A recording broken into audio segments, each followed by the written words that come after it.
¿Alguna vez te has preguntado por qué, si Dios es bueno, el mundo duele tanto? ¿Por qué hay personas buenas que sufren, relaciones que se rompen, injusticias que parecen no tener castigo y una sensación constante de que algo no encaja del todo? Tal vez crees en Dios, tal vez no. O tal vez crees, pero estás cansada, confundida o decepcionada. Hoy no quiero darte respuestas fáciles. Quiero invitarte a entender la historia completa.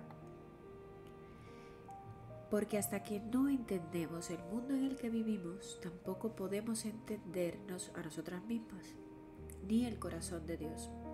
La Biblia tiene una expresión para describir nuestra realidad.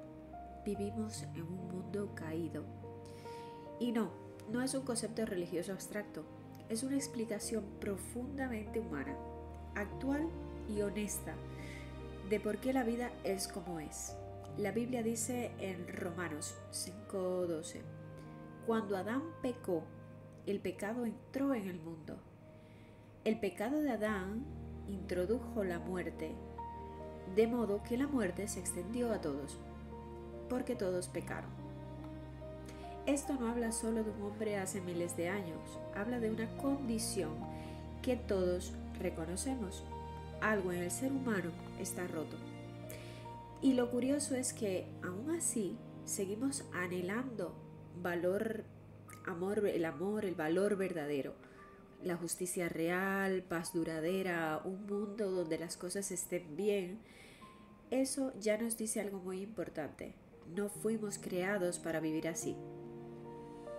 La Biblia comienza con una afirmación poderosa en Génesis 1 del 26 y 27. Entonces Dios dijo, hagamos a los seres humanos a nuestra imagen para que sean como nosotros. Así que Dios creó a los seres humanos a su propia imagen. A imagen de Dios los creó, hombre y mujer los creó. Esto significa que cada ser humano, creyente o no, tiene un valor inmenso. No porque sea perfecto, sino porque refleja algo del Creador.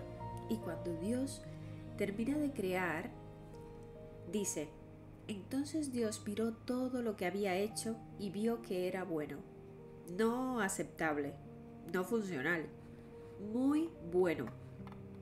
Entonces surge la gran pregunta, si fuimos creados a imagen de Dios, ¿por qué ahora vivimos en un mundo tan herido?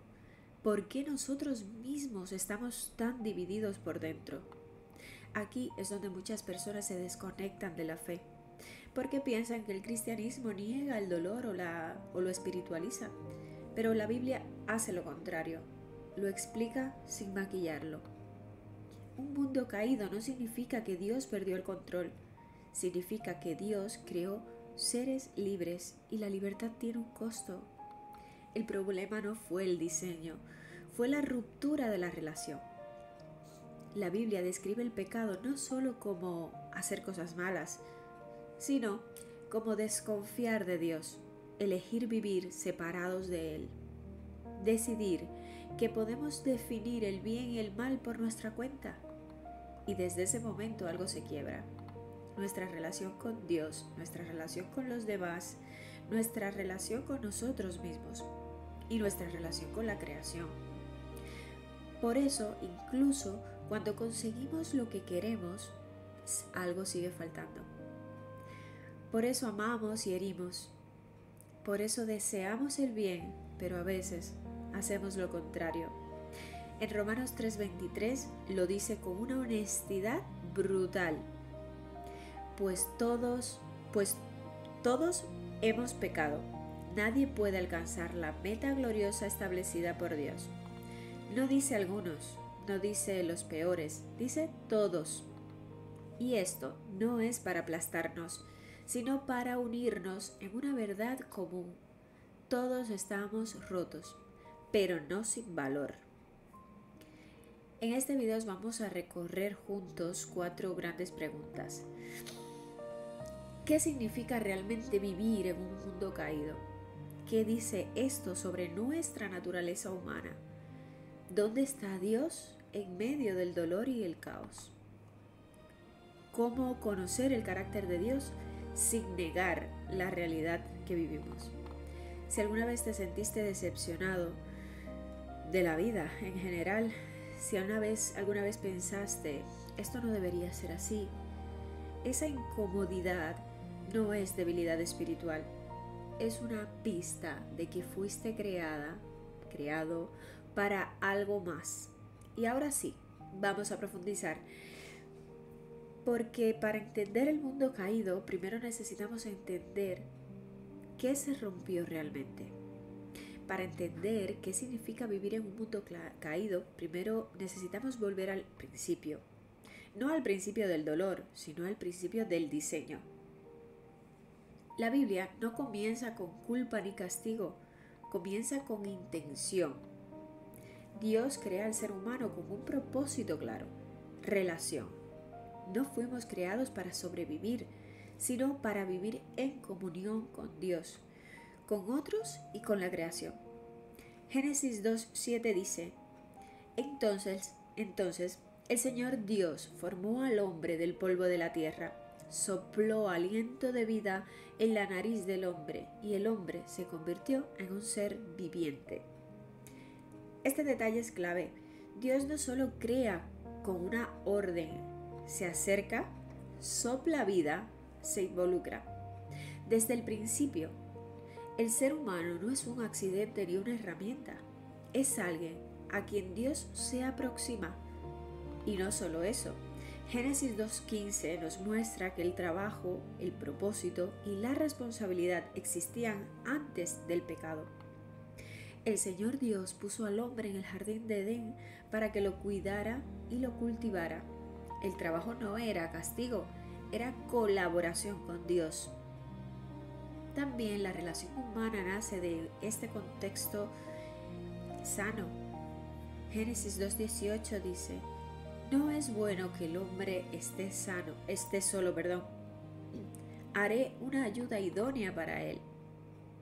Esto no habla de inferioridad, sino de complementariedad. La palabra ayuda en hebreo se usa muchas veces para Dios mismo cuando ayuda a su pueblo. Habla de fortaleza, apoyo, alianza. Antes de la caída no había vergüenza, no había miedo, no había culpa, no había necesidad de esconderse. Génesis 2:25 lo resume así: Ahora bien, el hombre y su esposa estaban desnudos, pero no sentían vergüenza. Es como pensar en un par de perrillos que vamos por la calle. Es como si a los perrillos les diese vergüenza no ir vestidos, que no es concebible. No podemos pensar que dos perros puedan sentir vergüenza de nosotros por andar en su naturaleza, conforme a su naturaleza. Pues esto justo es lo que explica Génesis. Ahora bien, el hombre y su esposa estaban desnudos, pero no sentían vergüenza. Esto no es solo físico, es espiritual y emocional. Ser desnudo y no sentir vergüenza significa ser conocido completamente, ser visto tal como eres, estar en tu naturaleza y aún así estar a salvo. Ese era el diseño original. Y aquí hay algo importante para quienes hoy sienten que la fe oprime. Dios no creó al ser humano para controlarlo, sino para caminar con él. La imagen de Dios en nosotros significa que tenemos capacidad de amar, capacidad de crear, capacidad de elegir, capacidad de reflejar su carácter. Pero toda relación verdadera necesita una cosa incómoda: libertad real. Dios no creó robots obedientes, creó personas capaces de amar y también de rechazar. Por eso en el jardín hay una elección, no porque Dios tentara al ser humano, sino porque sin elección no hay amor auténtico. Y aquí es donde empieza a gestarse la ruptura, no con violencia, no con tragedia inmediata, sino con una duda sembrada. La serpiente no empieza negando a Dios, empieza cuestionando su carácter. ¿De veras Dios les dijo? Porque cuando la duda del carácter de Dios empieza a germinar en ti, empiezas a creer que Él está ocultando algo. que no quiere tu bien, que su límite es una amenaza y no una protección. Y ese patrón no es antiguo, es actual. Hoy seguimos cayendo de la misma forma. Si Dios fuera tan bueno, no permitiría esto. Si Dios me amara, no me pediría aquello. Yo sé mejor lo que necesito. El pecado, en su raíz, no es romper una regla, es romper la confianza. Cuando el ser humano decide vivir independiente de Dios, creyendo que puede definir el bien y el mal por sí mismo, algo se quiebra profundamente. Y ese quiebre no solo afecta a la persona, afecta a todo. Pero antes de ir ahí, necesitamos entender algo crucial. Dios no se sorprende, Dios no reacciona con abandono. Dios no deja de ser Dios cuando el ser humano falla. Lo que ocurre a continuación no revela crueldad divina, sino la gravedad de una separación. La caída no comienza con un acto violento, comienza con una mentira sutil. La serpiente no le dice al ser humano, Dios no existe. Le dice algo mucho más peligroso. Dios no es tan bueno como crees. En Génesis 3:1 dice, la serpiente era el más astuto de todos los animales salvajes que el Señor Dios había hecho. Un día le preguntó a la mujer, ¿de verdad Dios les dijo que no deben comer del fruto de ninguno de los árboles del huerto? La pregunta no busca información, busca sembrar desconfianza, porque cuando dudas del carácter de Dios, empiezas a pensar que sus límites te privan, no que te protegen, que su voluntad te encierra, no que te cuida. La caída ocurre cuando el ser humano decide que puede vivir sin depender de Dios, que puede definir por sí mismo lo que está bien y lo que está mal. En ese momento cambia todo. En Génesis 3, 6 y 7 dice, la mujer quedó convencida, vio que el árbol era hermoso y su fruto parecía delicioso, y quiso la sabiduría que le daría. Así que tomó del fruto y lo comió. Después le dio un poco a su esposo, que estaba con ella, y él también comió. En ese momento se le abrieron los ojos y de pronto sintieron vergüenza por su desnudez. Fíjate en esto. La promesa era, seréis como Dios. Pero el resultado, ¿cuál fue? El resultado fue vergüenza. Antes eran conocidos y seguros, ahora se ven y se desconocen. La primera consecuencia del pecado no es castigo, es ruptura interior, vergüenza, miedo, autojustificación.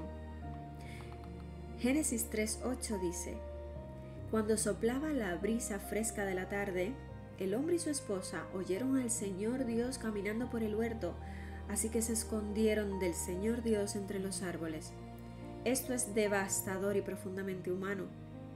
El mismo Dios con quien caminaban, ahora es aquel del que huyen. El pecado no aleja a Dios de nosotros, nos aleja a nosotros de Dios. Luego viene la fractura en las relaciones, aparece la culpa, la acusación, el yo no fui. Génesis 3:12 dice, el hombre contestó, fue la mujer que tú me diste, la que me dio del fruto, y yo lo comí. El pecado siempre busca un culpable externo. Después llega el dolor en el trabajo, en las relaciones, en la vida misma, no porque Dios disfrute castigando, sino porque vivir separados de Él trae consecuencias reales. Y aquí es donde muchas personas se confunden. Piensan que Dios maldice al ser humano, pero el texto muestra algo distinto. Dios describe lo que ocurre cuando la vida se desconecta de la fuente de la vida. Dolor, esfuerzo, muerte, y aún así Dios no se va. Incluso en medio del juicio Dios cubre. En Génesis 3:21 dice, y el Señor Dios hizo ropa de pieles para el hombre y su mujer y los vistió. El mismo Dios del que se escondían es el Dios que los cubre. Este detalle revela algo profundo del carácter de Dios. Dios es justo, pero también es misericordioso. No minimiza el pecado, pero tampoco abandona al pecador. Desde ese momento el mundo entra en una condición nueva, un mundo donde la imagen de Dios sigue presente, pero distorsionada. Seguimos teniendo capacidad de amar, pero ahora también herimos. Seguimos buscando justicia, pero ahora también somos injustos. Seguimos anhelando eternidad, pero ahora nos enfrentamos a la muerte. En Romanos 5:12, de la versión de la Nueva Traducción Viviente, lo explica así. Cuando Adán pecó, el pecado entró en el mundo. El pecado de Adán introdujo la muerte, de modo que la muerte se extendió a todos, porque todos pecaron. Vivir en un mundo caído significa esto. Nada funciona exactamente como debería. Ni el cuerpo, ni las relaciones, ni la sociedad, ni el corazón humano. Si somos honestos lo sabemos. Por eso incluso cuando tenemos éxito, falta algo. Por eso incluso cuando amamos, tememos perder. Por eso incluso cuando creemos, dudamos. Pero aquí hay una verdad esencial que necesitamos afirmar antes de seguir. La caída explica el problema, pero no es el final de la historia, porque el carácter de Dios no cambia con el pecado humano. Aquí entra una de las verdades más importantes y más mal entendidas de la fe cristiana. La Biblia afirma dos cosas al mismo tiempo: que el ser humano sigue siendo imagen de Dios y que el ser humano tiene una naturaleza caída, y ambas son verdad. Después de la caída, la imagen de Dios no desaparece. Si se hubiese borrado, la vida humana habría perdido su valor, pero la Escritura sigue afirmando esa dignidad incluso en un mundo roto. Génesis 9:6 dice, pues Dios hizo a los seres humanos a su propia imagen. Este texto aparece después de la caída. Esto significa que, aunque dañada, la imagen permanece. Entonces, ¿qué es lo que cambió? La imagen de Dios es el diseño. La naturaleza pecaminosa es la condición. No somos maldad pura, no somos maldad pura, pero tampoco somos moralmente neutros. La caída introduce una inclinación interior hacia el yo, hacia la autosuficiencia, hacia vivir sin Dios, incluso cuando creemos en Él. Romanos 7:18 lo expresa con una honestidad tremenda. Dice, sé que nada bueno vive en mí, es decir, en mi naturaleza pecaminosa. Quiero hacer lo que es correcto, pero no puedo. Os invito a buscar el capítulo completo. Entenderéis muchas cosas. Romanos 7, específicamente el 18, pero leed el 7 entero. Tendréis muchas respuestas allí. Esta lucha interior es universal. No importa si eres creyente o no. Todos experimentamos esa tensión, ¿verdad? Querer amar y reaccionar con egoísmo. Querer hacer el bien y elegir lo cómodo. Querer cambiar y repetir patrones. Esto no te hace hipócrita, te hace humano en un mundo caído. Y aquí es donde el cristianismo se diferencia de muchos discursos modernos.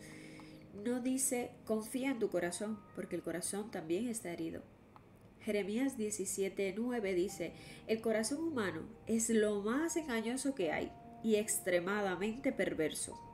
¿Quién realmente sabe qué tan malo es?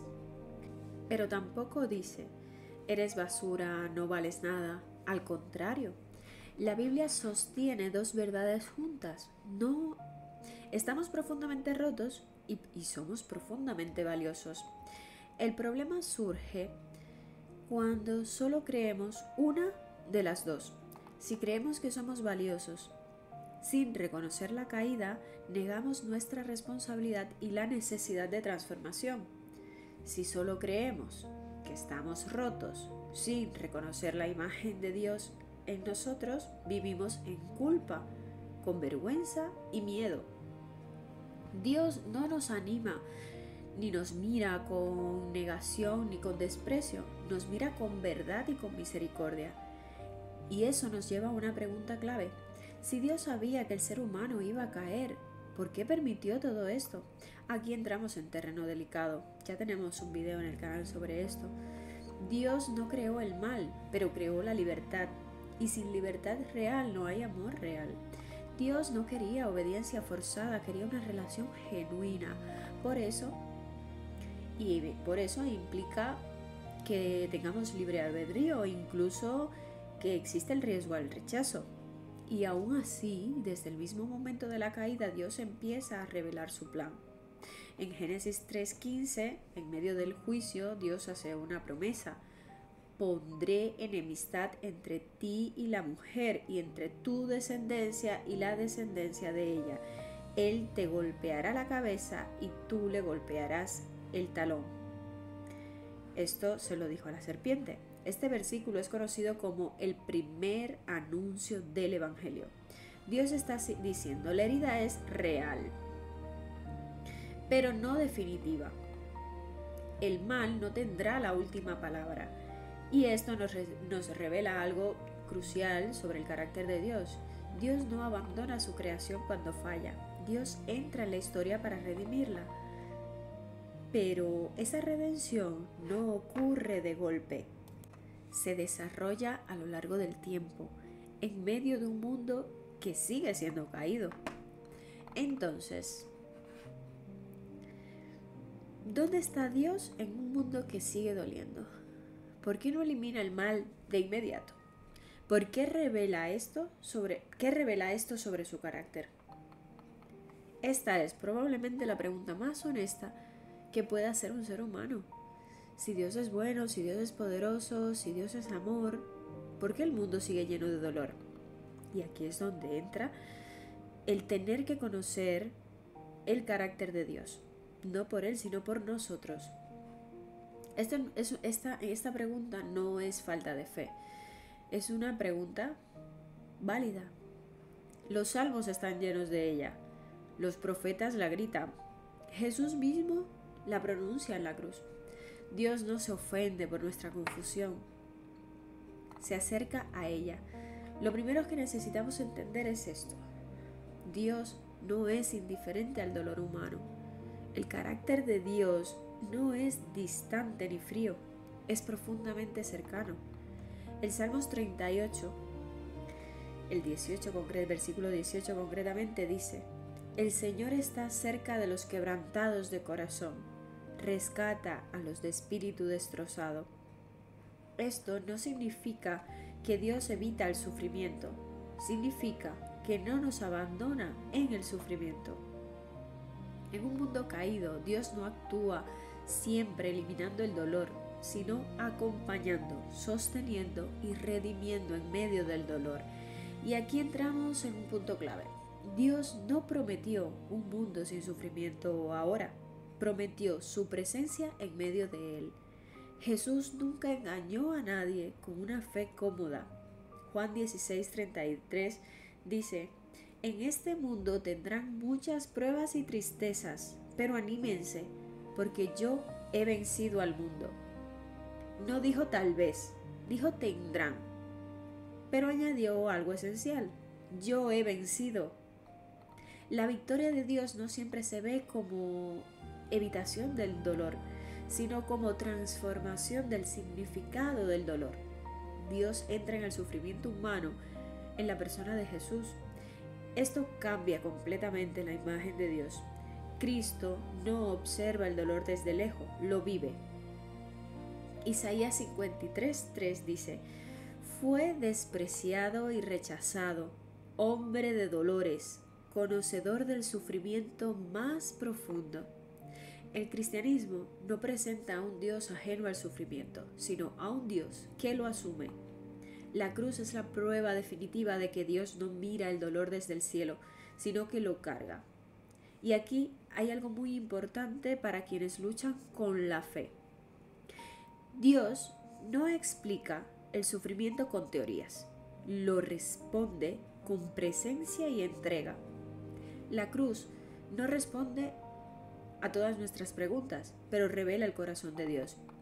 Dios no elimina inmediatamente el mal, porque su plan no es solo erradicar el pecado, sino redimir personas.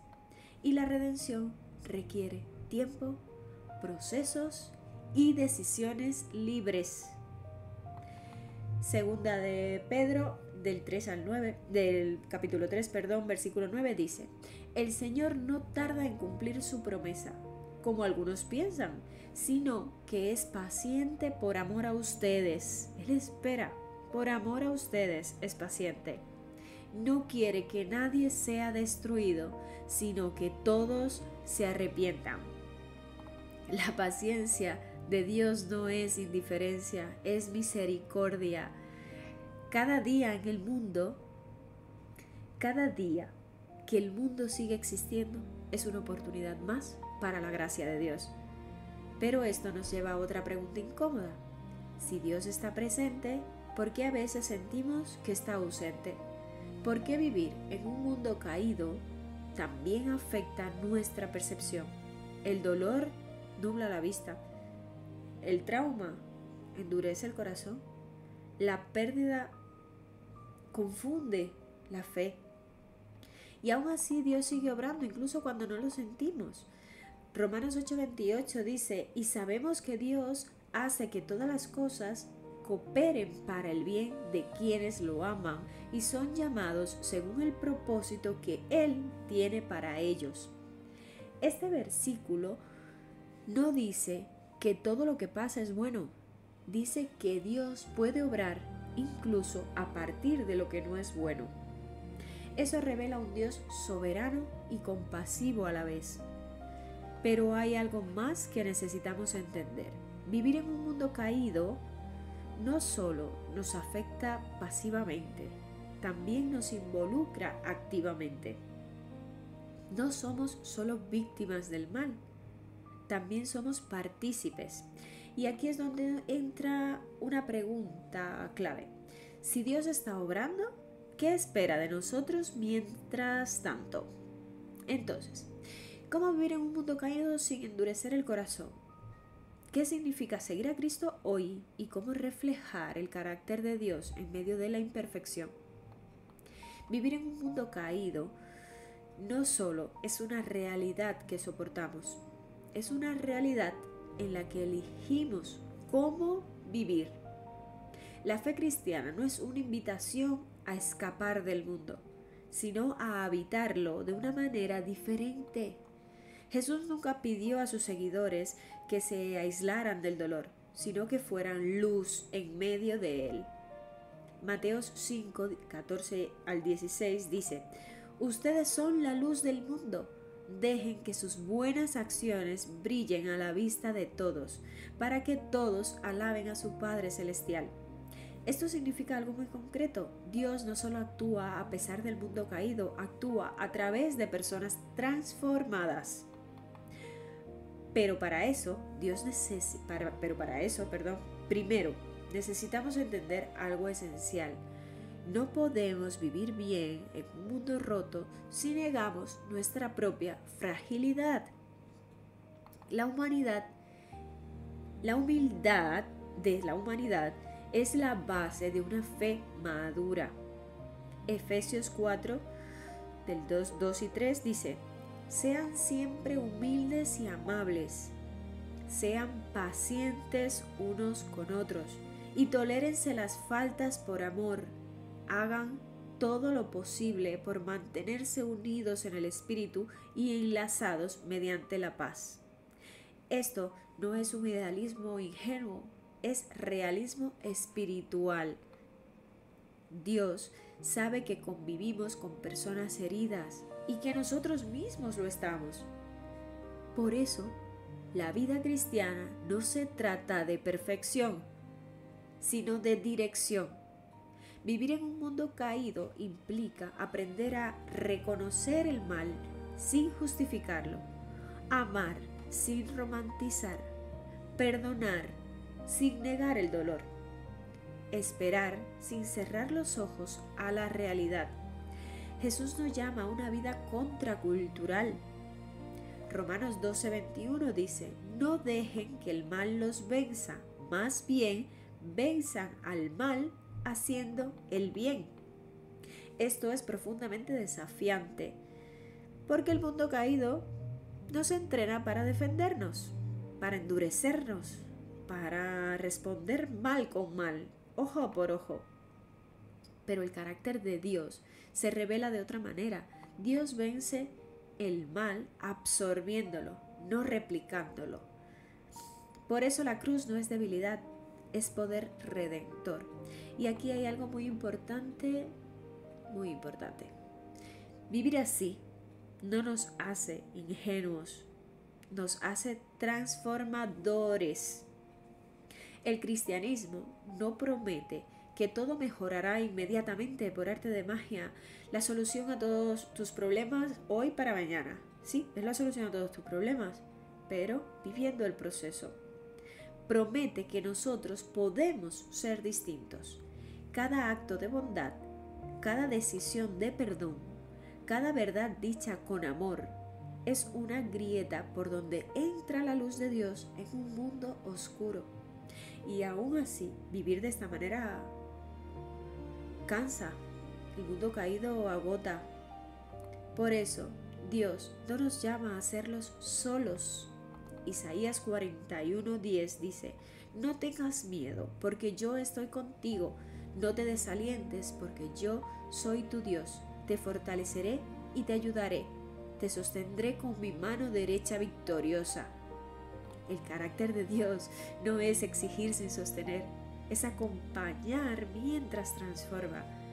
Pero hay una verdad más profunda que necesitamos abordar. Todo esto, la caída, la lucha, la redención, apunta a algo que aún no podemos ver completamente. La Biblia no solo habla del origen del mal, sino de su final. Y eso cambia por completo la forma en que vivimos hoy. La Biblia no termina en Génesis 3, termina en restauración. Y esto es fundamental para entender el carácter de Dios. Dios no crea, observa la caída y se resigna. Dios crea, redime y restaura. La esperanza cristiana no es escapar del mundo, sino que el mundo sea sanado. Apocalipsis 21, del 1 al 4 dice: entonces vi un cielo nuevo y una tierra nueva. Dios habitará con su pueblo y ellos serán su pueblo. Dios mismo estará con ellos. Él les enjugará toda lágrima de los ojos y no habrá más muerte ni tristeza, ni llanto ni dolor. Todas estas cosas ya no existirán más. Esta promesa no minimiza el dolor presente, lo encuadra. El dolor no es eterno, el mal no es definitivo, la muerte no tiene la última palabra. Esto nos revela algo esencial del carácter de Dios. Dios no se conforma con reparar superficialmente. Dios hace nueva todas las cosas. Lo tenéis en Apocalipsis 21:5, dice: miren, hago nuevas todas las cosas. No dice hago cosas nuevas, dice hago nuevas las que existen. Eso incluye personas, historias, heridas, errores, incluso el mundo mismo. La restauración no borra el pasado, lo redime. Y aquí hay algo profundamente humano y esperanzador. Las marcas no desaparecen, pero ya no duelen. Jesús, resucitado, conserva las cicatrices, no como derrota, sino como testimonio. Esto nos enseña que Dios no desperdicia el sufrimiento, lo transforma. Pero mientras esa restauración total llega, vivimos en una tensión. Ya hemos sido redimidos, pero aún no todo ha sido restaurado. Y esa tensión explica por qué seguimos luchando, seguimos cayendo, seguimos dudando, también seguimos creyendo. Romanos 8, 22 y 23 lo expresa así. Sabemos que hasta ahora toda la creación gime de angustia, y nosotros también gemimos, aunque tenemos al Espíritu Santo en nosotros como anticipo de la gloria futura. El gemido no es falta de fe, es señal de esperanza. Solo gime quien espera algo mejor. Y esto nos devuelve al centro de todo, conocer el carácter de Dios. Dios no es el autor del caos, es el autor de la restauración. Dios no se deleita en el dolor, se acerca a quien sufre. Dios no abandona a los rotos, los busca. Y aquí es donde todo converge en una pregunta personal. ¿Qué hacemos con esta verdad? ¿Qué hacemos con esta verdad? Vivir en un mundo caído no significa resignarnos, significa elegir vivir con esperanza activa, significa confiar en que Dios está obrando, incluso cuando no lo vemos. Significa permitir que Él restaure primero nuestro interior para luego reflejar su carácter en el exterior. Jesús lo resumió así en Juan 10:10. Dice, mi propósito es darles una vida plena y abundante. No perfecta, no sin dolor, pero plena. Y esa plenitud comienza cuando dejamos de huir de Dios y empezamos a caminar con Él, tal como fuimos creados al principio. Después de recorrer todo esto, hay algo que queda claro. El cristianismo no empieza diciéndonos cómo comportarnos, empieza mostrándonos quién es Dios. Un Dios que crea por amor, un Dios que respeta la libertad humana, un Dios que no abandona cuando fallamos, un Dios que entra en el dolor para redimirlo, un Dios que promete restaurar lo que está roto. Conocer que vivimos en un mundo caído no es una doctrina fría, es una llave. Nos ayuda a dejar de sorprendernos por el mal sin dejar de indignarnos por él. Nos permite dejar de culparnos por sentir dolor sin normalizarlo como si fuera lo correcto. Nos libera de pensar que Dios nos debe una vida sin problemas, una vida perfecta, y nos invita a confiar en su presencia en medio de ellos. Lamentaciones 3, 31 al 33 dice, pues el Señor no rechaza para siempre. Aunque trae aflicción, también muestra compasión, debido a la grandeza de su amor inagotable, pues Él no disfruta al afligir a la gente ni al causarles dolor. Este texto revela el corazón de Dios con una ternura profunda. Dios no disfruta del sufrimiento humano, lo permite por un tiempo, pero trabaja incansablemente para redimirlo. Vivir en un mundo caído también nos devuelve a una verdad humilde. Necesitamos a Dios, no como muleta emocional, sino como fuente de vida. La autosuficiencia es una ilusión frágil en un mundo roto. Por eso Jesús no llama a los fuertes, sino a los cansados. Luego Jesús dijo, vengan a mí todos los que estéis cansados y lleven cargas pesadas, y yo les haré descansar. Mateos 11:28. Esta invitación no es solo para creyentes, es para todo ser humano que reconoce su límite. Creer no es negar la realidad, es mirarla de frente y aún así confiar en Dios. Tal vez hoy no tienes todas las respuestas. Está bien. La fe bíblica no comienza con certeza absoluta, comienza con confianza. Confiar en que Dios es bueno, incluso cuando el mundo no lo es. Confiar en que Él está cerca, incluso cuando no lo sentimos. Confiar en que nuestra historia no termina en la caída, sino en la restauración.